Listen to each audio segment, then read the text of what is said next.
ദൈവം മനുഷ്യൻ്റെ ശരീരത്തെ ഉണ്ടാക്കിയത് ഒരു എഞ്ചിൻ പോലെയാണ്. അത് പ്രവർത്തിക്കാൻ ഇന്ധനം വേണം. ആ ഇന്ധനത്തെ നാം ഭക്ഷണം എന്നാണ് പറയുന്നത്. ആവശ്യ സമയത്ത് ഇന്ധനം നിറയ്ക്കാൻ ദൈവം വിശപ്പ് എന്ന കാര്യം നമ്മുടെ ഉള്ളിൽ വെച്ചിട്ടുണ്ട്. ഭക്ഷണം നമ്മുടെ വിശപ്പിനെ തൃപ്തിപ്പെടുത്തി നമുക്ക് എല്ലാ കാര്യങ്ങളും ചെയ്യാൻ ആവശ്യമായ ഊർജ്ജം നമുക്ക് തരുന്നു. ഭക്ഷണം ഇത്രയും പ്രധാനപ്പെട്ട ഒരു കാര്യമാണ്. എന്നാൽ ഒരാൾ ഫാസ്റ്റിംഗ് എടുക്കാനുള്ള കാരണം എന്താണ്? ഇന്നത്തെ കാലത്ത് നമ്മൾ ഒരു ദിവസം 3 നേരം ഭക്ഷണം കഴിക്കണം എന്നുള്ളത് ആവശ്യമാണ്. നമ്മുടെ ശരീരത്തിൽ ബലം ഉണ്ടാകാൻ വേണ്ടി നാം ഭക്ഷണം കഴിക്കണം. സ്കൂളിൽ 3 നേരം ഭക്ഷണം കഴിക്കാനും നല്ല ബലമുള്ള ശരീരം ഉണ്ടാകാൻ വ്യായാമം ചെയ്യാനും നമ്മെ പഠിപ്പിച്ചിട്ടുണ്ട്. അപ്പോൾ മറ്റെല്ലാവരും ഭക്ഷണം കഴിക്കുക, ഭക്ഷണം ഒഴിവാക്കരുത് എന്നൊക്കെ പഠിപ്പിക്കുമ്പോൾ ഭക്ഷണം ഒഴിവാക്കി ഫാസ്റ്റിംഗ് എടുക്കുന്നത് എന്തുകൊണ്ടാണ്? ശരീരഭാരം കുറയ്ക്കാനോ ആരോഗ്യപരമായ കാര്യങ്ങൾക്കോ അങ്ങനെ ചെയ്യാറുണ്ട്. എന്നാൽ ചിലർ ആത്മീയ കാരണത്തിന് ഭക്ഷണങ്ങൾ ഒഴിവാക്കാറുണ്ട്. എടുക്കാൻ ഒരു നിശ്ചിത സമയം ഉപവസിക്കാറുണ്ട്. പഴയ നിയമത്തിൽ നിന്ന് ഒരു ഉദാഹരണം നോക്കാം. വർഷത്തിലൊരിക്കൽ യഹൂദ ജനം ഉപവസിക്കണം. ലേവ്യ പുസ്തകം 16 അധ്യായം 29 വാക്യത്തിൽ ഇത് നിങ്ങൾക്ക് എന്നേക്കുമുള്ള അനുഷ്ഠാനമായിരിക്കണം. 7 മാസം 10 തീയതി നിങ്ങളും നിങ്ങളുടെ ഇടയിൽ പാർക്കുന്ന പ്രവാസിയും സ്വദേശിയും ആത്മതപനം ചെയ്യണം. ജോലിയൊന്നും ചെയ്യരുത്. ഇതിനെ യോം കിപ്പൂർ ഉപവാസം എന്നാണ് പറയുന്നത്. ഈ ഉപവാസം പാപപരിഹാര ദിവസത്തിൽ ആചരിച്ചതുകൊണ്ട് ഇതിനെ യോം കിപ്പൂർ ഉപവാസം എന്നാണ് പറയുന്നത്. ദൈവം തൻ്റെ ജനത്തോട് വർഷത്തിലൊരിക്കൽ പാപപരിഹാര ദിനത്തിൽ ഉപവസിക്കണമെന്ന് പറഞ്ഞു. എല്ലാവരും ഉപവസിച്ചു. എന്തുകൊണ്ട് എല്ലാവരും?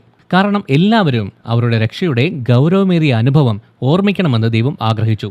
യേശു ശിഷ്യന്മാരോട് മത്തായി 6 അധ്യായം 16 മുതൽ 18 വരെയുള്ള വാക്യങ്ങളിൽ പറഞ്ഞു, ഉപവസിക്കുമ്പോൾ നിങ്ങൾ കപടഭക്തിക്കാരെ പോലെ വിഷാദഭാവത്തോടെ ഇരിക്കരുത്. തങ്ങൾ ഉപവാസം അനുഷ്ഠിക്കുകയാണെന്ന് മനുഷ്യരെ കാണിക്കേണ്ടതിനു വേണ്ടി അവർ വിഷാദമുഖം കാണിക്കുന്നു. ഞാൻ സത്യം പറയട്ടെ, അവരുടെ പ്രതിഫലം അവർക്ക് ലഭിച്ചു കഴിഞ്ഞു. എന്നാൽ നിങ്ങൾ ഉപവസിക്കുമ്പോൾ തലയിൽ എണ്ണ തേക്കുകയും മുഖം കഴുകുകയും ചെയ്യുക. അങ്ങനെയായാൽ നിങ്ങൾ ഉപവസിക്കുകയാണെന്ന് മറ്റുള്ളവർ അറിയാതിരിക്കുകയും നിങ്ങളുടെ അദൃശ്യനായ പിതാവ് മാത്രം അറിയുകയും ചെയ്യും. നിങ്ങൾ രഹസ്യത്തിൽ ചെയ്യുന്നത് കാണുന്ന നിങ്ങളുടെ പിതാവ് നിങ്ങൾക്ക് പ്രതിഫലം നൽകുകയും ചെയ്യും. നിങ്ങൾക്ക് സന്തോഷം തരുന്നതും ആവശ്യമുള്ളതുമായ ഭക്ഷണങ്ങൾ ഉപേക്ഷിക്കുമ്പോൾ നിങ്ങൾ ദൈവത്തിൻ്റെ ശ്രദ്ധ പിടിച്ചുപറ്റുന്നു. യേശു നമ്മുടെ ഉപവാസം പ്രകടിപ്പിക്കരുതെന്ന് മുന്നറിയിപ്പ് പറഞ്ഞു. മറ്റുള്ളവർ നിങ്ങളെ പ്രശംസിക്കാൻ വേണ്ടി നിങ്ങൾ ഉപവസിക്കരുതെന്ന് യേശു തൻ്റെ ശിഷ്യന്മാർക്ക് മുന്നറിയിപ്പ് കൊടുത്തു. നിങ്ങൾ ഉപവസിക്കുമ്പോഴെല്ലാം എന്ന് യേശു പറഞ്ഞതിൽ നിന്ന് ഉപവാസം ഒരു അത്യാവശ്യ ആത്മീയ കാര്യമാണ് എന്നാണ് മനസ്സിലാകുന്നത്. ഉപവാസം എന്ന് പറഞ്ഞാൽ ശാരീരികമായ ഒരു ആഗ്രഹത്തിൽ നിന്ന്, അതായത് പൊതുവെ നാം കഴിക്കുന്ന ഭക്ഷണം താൽക്കാലികമായി വേണ്ടെന്ന് വയ്ക്കുക എന്നതാണ്. ഭക്ഷണം കഴിക്കുന്നതിന് പകരം ആ സമയങ്ങളിൽ ആത്മീയ ആവശ്യത്തിനു വേണ്ടി നിങ്ങൾ രഹസ്യ പ്രാർത്ഥനയിൽ സ്വയം സമർപ്പിച്ച് എന്ത് കാര്യത്തിനാണോ നിങ്ങൾക്ക് ദൈവത്തിൻ്റെ ആലോചന വേണ്ടത് അതിനുവേണ്ടി കാത്തിരിക്കുക. എന്നാൽ ഭക്ഷണം ഒഴിവാക്കുന്നതിലൂടെ നിങ്ങളുടെ ലക്ഷ്യം മറ്റുള്ളവർ നിങ്ങളെ പ്രശംസിക്കണം എന്നതാണെങ്കിൽ നിങ്ങൾ എത്ര ആത്മീയനായിട്ടാണോ കാണിക്കുന്നത് അപ്പോൾ അവരുടെ അംഗീകാരം നിങ്ങൾക്ക് പ്രതിഫലമായിരിക്കും. ഉപവാസത്തെക്കുറിച്ചുള്ള ആശങ്കകൾ. നിങ്ങൾ മുമ്പ് ഒരിക്കലും ഉപവസിച്ചിട്ടില്ലെങ്കിൽ ഒരു നേരം ഭക്ഷണമില്ലാതെ ഇരിക്കുക എന്ന ആശയം ഒരുപക്ഷെ ഭയപ്പെടുത്തുന്നതായിരിക്കും. ഒരു ദിവസം 3 തവണ ഭക്ഷണം കഴിക്കുവാൻ വേണ്ടിയാണ് നാം പ്രോഗ്രാം ചെയ്യപ്പെട്ടിരിക്കുന്നത്. ആളുകൾ പലതരം പ്രശ്നങ്ങളെക്കുറിച്ച് ആലോചിക്കാറുണ്ട്. ഒരുപാട് വിശക്കാൻ സാധ്യതയുണ്ടോ? വിശപ്പ് കൂടി വയറുവേദന ഉണ്ടാകുമോ എന്നൊക്കെ ചിന്തിക്കുന്നവരുണ്ട്. അല്ലെങ്കിൽ എനിക്ക് വിശപ്പ് സഹിക്കാൻ പറ്റുമോ എന്ന് അറിയില്ല എന്ന് പറയുന്നവരുണ്ട്. അവർക്ക് ചെയ്യാൻ കഴിയാത്ത ഒരു കാര്യം ചെയ്യാൻ അവർ ആഗ്രഹിക്കുന്നില്ല. മറ്റുള്ളവർ ഞാൻ ഉപവസിച്ച എൻ്റെ ഫ്രണ്ട്സ് എന്നെക്കുറിച്ച് എന്തായിരിക്കും ചിന്തിക്കുന്നത് എന്ന് ആലോചിക്കുന്നവരുണ്ട്. ഞാൻ ഉപവസിക്കുകയാണെന്ന് എൻ്റെ ഫ്രണ്ട്സിന് മനസ്സിലായാൽ ഞാൻ ഒറ്റപ്പെട്ടു പോകുമോ എന്ന് ചോദിക്കുന്നവരുണ്ട്. അതിനുള്ള ഉത്തരം വളരെ സിമ്പിളാണ്. നിങ്ങളുടെ ഫ്രണ്ട്സിനെ ആകർഷിക്കാനല്ല നിങ്ങൾ ഉപവസിക്കുന്നത്. നിങ്ങൾക്ക് അവരോട് പറയേണ്ട ആവശ്യം പോലും ഇല്ല. നാം നേരത്തെ പറഞ്ഞതുപോലെ, എന്നാൽ നിങ്ങൾ ഉപവസിക്കുമ്പോൾ തലയിൽ എണ്ണ തേക്കുകയും മുഖം കഴുകുകയും ചെയ്യുക. അങ്ങനെയായാൽ നിങ്ങൾ ഉപവസിക്കുകയാണെന്ന് മറ്റുള്ളവർ അറിയാതിരിക്കുകയും നിങ്ങളുടെ അദൃശ്യനായ പിതാവ് മാത്രം അറിയുകയും ചെയ്യും. നിങ്ങൾ രഹസ്യത്തിൽ ചെയ്യുന്നത് കാണുന്ന നിങ്ങളുടെ പിതാവ് നിങ്ങൾക്ക് പ്രതിഫലം നൽകുകയും ചെയ്യും. മത്തായി 6 അധ്യായം 17-18 വാക്യങ്ങൾ. ദൈവത്തോടുള്ള നമ്മുടെ മതപരമായ ഭക്തി പുറത്ത് കാണിക്കേണ്ട ആവശ്യമില്ല എന്ന് യേശു നമ്മെ ഓർമ്മിപ്പിക്കുന്നു. എന്ന് പറഞ്ഞാൽ ഉപവാസം നിങ്ങളും ദൈവവും തമ്മിലുള്ള ഒരു സ്വകാര്യ ഉടമ്പടിയാണ്. നിങ്ങൾക്ക് രഹസ്യമായി ഉപവസിക്കാം, ആരോടും പറയേണ്ട കാര്യമില്ല. പിന്നെ നിങ്ങളുടെ പള്ളിയിലോ മറ്റേതെങ്കിലും വ്യക്തിയുടെ കൂടെയോ ഒരുമിച്ച് ഉപവസിക്കാം. ഒരു പ്രശ്നം പരിഹരിക്കാൻ വേണ്ടി എസ്ര 4000 പേരോടൊപ്പം ഉപവസിച്ചു. ദൈവിക ഇടപെടലിന് വേണ്ടി എല്ലാ ജൂത വിശ്വാസികളോടും ഉപവസിക്കുവാൻ വേണ്ടി എസ്തർ ആവശ്യപ്പെട്ടു. എല്ലാ വർഷവും മെയ് മാസത്തിൽ ദേശീയ പ്രാർത്ഥനയുടെയും ഉപവാസത്തിൻ്റെയും ദിവസത്തിൽ പങ്കെടുക്കാൻ ക്രിസ്ത്യാനികളെ ക്ഷണിക്കാറുണ്ട്. സത്യത്തിൽ ഉപവാസം എന്ന് പറയുന്നത് എന്താണ്? ഇത് ശരീരഭാരം കുറയ്ക്കുവാൻ വേണ്ടി എടുക്കുന്നതല്ല. ആരോഗ്യപരമായ കാരണങ്ങൾക്ക് വേണ്ടി ഭക്ഷണം ഒഴിവാക്കുന്നതുമല്ല. ആത്മീയ കാരണങ്ങൾക്ക് വേണ്ടിയുള്ള ഉപവാസം പലതരത്തിലുണ്ട്. ഉപവാസം ഒരു ബൈബിൾ അച്ചടക്കമാണ്. അത് ആരെയും ആത്മീയമായി മെച്ചപ്പെടുത്താനും ദൈവത്തിനു വേണ്ടിയുള്ള പ്രാർത്ഥന യോദ്ധാവാക്കാനും സഹായിക്കും. ആദ്യമായിട്ടാണ് നിങ്ങൾ ഉപവസിക്കുന്നതെങ്കിൽ ആദ്യം ചെറുതായി ആരംഭിക്കുക. ദൈവം നിങ്ങളുടെ വിശ്വാസത്തിൻ്റെ ആദ്യ ചുവടുവയ്പ്പിനെ ബഹുമാനിക്കുന്നു. അത് മറ്റുള്ളവർക്ക് ചെറുതായി തോന്നുമെങ്കിലും നിങ്ങൾക്ക് അതൊരു വലിയ ചുവടുവയ്പ്പായിരിക്കും. ഉപവാസ സമയത്ത് നിങ്ങളുടെ ഹൃദയത്തിൻ്റെ ആഗ്രഹത്തെ ദൈവം ശ്രദ്ധിക്കുന്നു. ഉപവാസത്തിൽ നിങ്ങളുടെ മനോഭാവം എന്താണെന്നുള്ളത് വളരെ പ്രധാനപ്പെട്ട കാര്യമാണ്. ഒരാൾ ഒരു സ്ത്രീയോട് തനിക്ക് ഇഷ്ടമാണെന്ന് പറയുമ്പോൾ അവൾ അംഗീകരിക്കുന്നത് അവൻ എത്ര വലിയൊരു കവിത പഠിച്ചിട്ട് വന്ന് പറയുന്നു എന്നതിലല്ല, മറിച്ച് അവൻ്റെ ഹൃദയത്തെ കണ്ടിട്ടാണ്. അതേപോലെ നിങ്ങൾ ഉപവസിക്കുമ്പോൾ ആ ഉപവാസം എത്ര സമയം എടുക്കണം എന്ന് വിഷമിക്കേണ്ട. ദൈവവുമായുള്ള നിങ്ങളുടെ ബന്ധം നല്ല രീതിയിലാണെന്ന് മാത്രം ഉറപ്പുവരുത്തുക. ദൈവത്തിന് എല്ലാം അറിയാം. നിങ്ങളുടെ പ്രാർത്ഥനകളുടെ ആത്മാർത്ഥതയെ അവൻ മനസ്സിലാക്കുകയും അതിനെ വിലമതിക്കുകയും ചെയ്യുന്നുണ്ട്. അതുകൊണ്ട് നിങ്ങൾ മുമ്പ് ഒരിക്കലും ഉപവസിച്ചിട്ടില്ലെങ്കിൽ ഒരു നേരത്തെ ഭക്ഷണം ഒഴിവാക്കുന്നതിൽ നിന്ന് ഉപവാസം തുടങ്ങുക. പഴയ നിയമത്തിൽ ജൂതന്മാർ എല്ലാ വർഷവും യോം കിപ്പൂർ എന്ന വിശേഷ ദിവസത്തിൽ ഉപവസിക്കണമെന്ന് കൽപ്പനയുണ്ട്. യഹൂദ കലണ്ടർ അനുസരിച്ച് ഒരു ദിവസം എന്നത് വൈകുന്നേരത്ത് ആരംഭിച്ച് പിറ്റേ ദിവസം വൈകുന്നേരത്തോടു കൂടി അവസാനിക്കും. ദൈവം യഹൂദന്മാരെ ദിവസങ്ങൾ എണ്ണാൻ പഠിപ്പിച്ചത് ഇങ്ങനെയാണ്: സന്ധ്യ കഴിഞ്ഞ് ഉഷസ്സുമായി ഒന്നാം ദിവസം. ഉൽപ്പത്തി 1-ാം അധ്യായം 5-ാം വാക്യം. എന്നെങ്കിലും ഒരു ദിവസം വൈകുന്നേരം നിങ്ങളുടെ ഉപവാസം ആരംഭിക്കാനായിട്ട് പ്ലാൻ ചെയ്യുക.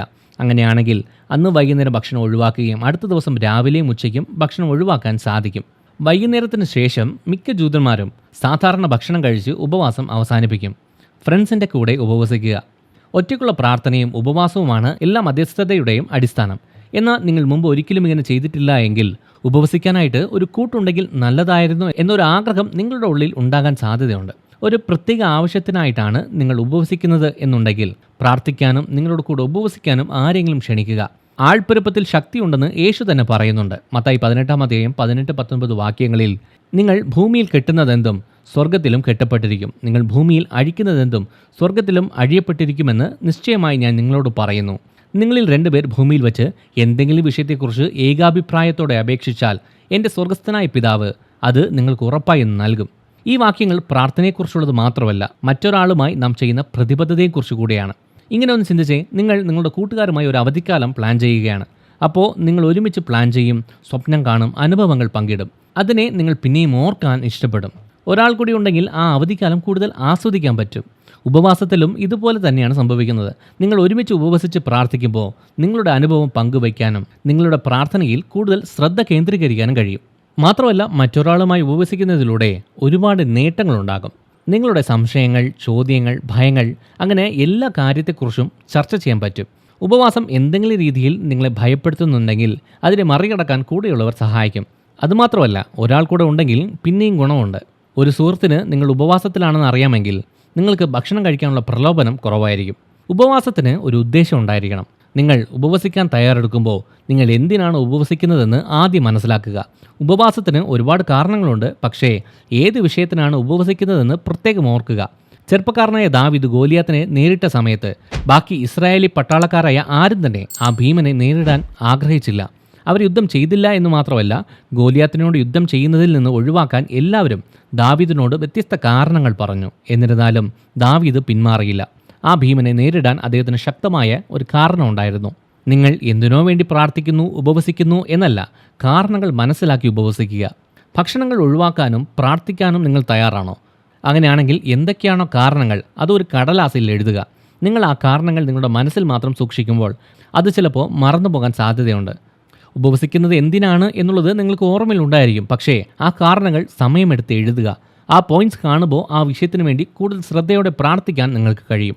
ഉപവാസം നന്നായി പ്ലാൻ ചെയ്യുക. ഉപവാസം പെട്ടെന്നെടുത്ത തീരുമാനത്തിൽ അല്ലെങ്കിൽ അശ്രദ്ധമായ മനോഭാവത്തോടെ ചെയ്യരുത്. നിങ്ങളുടെ വിഷയത്തിൽ മറുപടി കിട്ടുവാൻ വേണ്ടി തന്നെ പ്ലാൻ ചെയ്യുക. അങ്ങനെ പ്ലാൻ ചെയ്തില്ലെങ്കിൽ ഒരുപക്ഷേ നിങ്ങൾ ആ വിഷയത്തിൽ പരാജയപ്പെടാൻ സാധ്യതയുണ്ട്. എത്രത്തോളം എടുക്കാൻ പറ്റും എന്ന് നോക്കട്ടെ എന്ന് വിചാരിച്ച് ഉപവാസം എടുക്കരുത്. ചിലർ ഉപവാസത്തെക്കുറിച്ച് പറയാറുള്ളത് വിശപ്പ് സഹിക്കാൻ കഴിയുന്നതുവരെ നോക്കട്ടെ എന്ന്. പിന്നീട് വിശപ്പിൻ്റെ അസ്വസ്ഥത നന്നായിട്ടുണ്ടാകുമ്പോൾ അവർ ആ ഉപവാസം ഉപേക്ഷിക്കും. നന്നായി പ്ലാൻ ചെയ്ത ശേഷം മാത്രം ഉപവാസം എടുക്കുക. ദൈവകൃപയുടെ സഹായത്തിൻ്റെ അടിസ്ഥാനത്തിലാണ് നിങ്ങൾ ഉപവാസത്തിൽ ഏർപ്പെടുന്നത്. ഇനി ചില ഉപവാസ രീതികളെക്കുറിച്ച് പറയാം. സമ്പൂർണ്ണ ഉപവാസം. ഭക്ഷണവും വെള്ളവും പൂർണ്ണമായി ഒഴിവാക്കുന്ന ഒരു ഉപവാസമാണിത്. ദമാസ്കസിലേക്കുള്ള വഴിയിൽ വെച്ച് കർത്താവായ യേശുവിനെ കണ്ട് അന്ധത ബാധിച്ച ശേഷം പൗലോസ് 3 ദിവസം ഇത്തരത്തിലുള്ള ഉപവാസം എടുത്തു. 3 ദിവസം പൗലോസ് അന്ധനായിരുന്നു. ആ ദിവസങ്ങളിൽ അയാൾ ഭക്ഷണപാനീയങ്ങൾ കഴിച്ചില്ല. പ്രവൃത്തികൾ 9-ാം അധ്യായം 9-ാം വാക്യം. ആദ്യമായിട്ടാണ് നിങ്ങൾ ഉപവസിക്കുന്നതെങ്കിൽ ഈ രീതി എടുക്കരുത്. അല്ലാതെയും ഉപവസിക്കുന്ന പല രീതികളുണ്ട്. അതിനെക്കുറിച്ച് നമുക്ക് നോക്കാം. സാധാരണ ഉപവാസം. ഈ ഉപവാസ സമയത്ത് നിങ്ങൾ എല്ലാ ഭക്ഷണവും ഒഴിവാക്കുക. ദ്രാവകങ്ങൾ മാത്രം കുടിക്കുക. കട്ടിയുള്ള ഭക്ഷണങ്ങൾ കഴിക്കാത്ത ആളുകളെ പരാമർശിക്കാനാണ് ബൈബിൾ ഉപവാസം മിക്കപ്പോഴും ഉപയോഗിക്കുന്നത്. എന്നാൽ ദ്രാവകങ്ങൾ ഒഴിവാക്കുന്ന ഉപവാസവും ഉണ്ട്. ആ ദിവസങ്ങളിൽ അദ്ദേഹം ഒന്നും ഭക്ഷിച്ചിരുന്നില്ല. 40 ദിവസം കഴിഞ്ഞപ്പോൾ അദ്ദേഹത്തിന് വിശപ്പ് അനുഭവപ്പെട്ടു. ലൂക്കോസ് 4:2 യേശു ദ്രാവകങ്ങൾ കുടിച്ചതായിട്ട് ഇവിടെ പറയുന്നില്ല. അങ്ങനെയാണെങ്കിൽ ആളുകൾ ഉപവസിക്കുമ്പോൾ അവർ എന്താണ് കുടിക്കാറുള്ളത്? പല ആൾക്കാരും സോഡ, വിവിധതരം പഴച്ചാറുകൾ പോലുള്ള പാനീയങ്ങൾ ഒഴിവാക്കാറുണ്ട്. ഇനി നമുക്ക് ഭാഗിക ഉപവാസം നോക്കാം.